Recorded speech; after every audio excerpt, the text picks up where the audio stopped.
Hello et bienvenue à ce nouveau numéro de la Minute Arthur. Aujourd'hui, nous parlons de l'importance du contexte.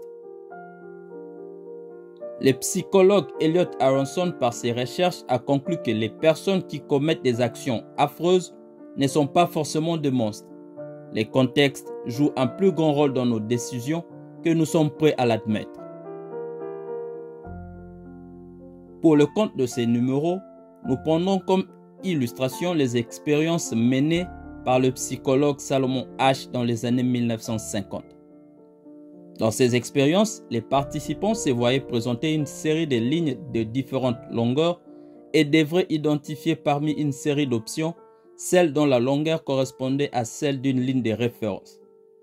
Toutefois, les expériences étaient conçues de manière à dissimuler un élément d'influence sociale. Les participants ont été placés dans une pièce avec un groupe de confédérés ou acteurs qui fournissaient délibérément des réponses incorrectes, tandis que le participant réel était le dernier à répondre. Les résultats ont révélé que lorsque les confédérés fournissaient à l'unanimité des réponses incorrectes, la majorité des participants se conformaient à la réponse du groupe, même si elles étaient manifestement incorrectes. Environ 75% de participants se sont conformés au consensus incorrect du groupe au moins une fois au cours de l'expérience.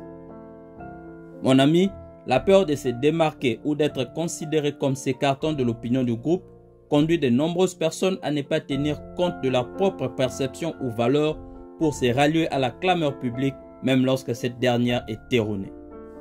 Les expériences de Asch montrent comment le contexte social et la présence d'une opinion majoritaire peuvent avoir un impact significatif sur le comportement individuel. Très souvent, nous pensons agir selon nos sentiments, mais la vérité est que nous ressentons en fonction de nos actions. Tu ne vas peut-être pas l'admettre, mais tu sais que certains de tes agissements sont le fruit du milieu dans lequel tu t'es trouvé au moment de l'action. Cette même action aurait été différente dans un contexte autre. Un exemple tristement célèbre est celui de soldats allemands nazis durant l'Holocauste. Beaucoup ont affirmé plus tard qu'ils ne faisaient que suivre les ordres. Dans les mêmes conditions, sans ordre de tuer, ils n'auraient pas tué. Toi aussi, dans la vie de tous les jours, tu réagis par rapport au monde qui t'entoure. La clé ici est celle d'avoir des valeurs bien définies pour minimiser l'impact contextuel de tes décisions.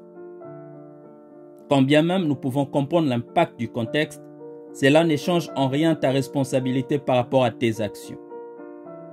Tu demeures à 100% maître de tes actions. La situation dans laquelle tu te trouves influence tout ce que tu fais. Raison pour laquelle il est important de choisir sainement ton milieu pour éviter que ce dernier contribue négativement à ton épanouissement. Parce que comme je l'ai dit un peu plus tôt, tu restes à 100% maître de tes actions. Thank you.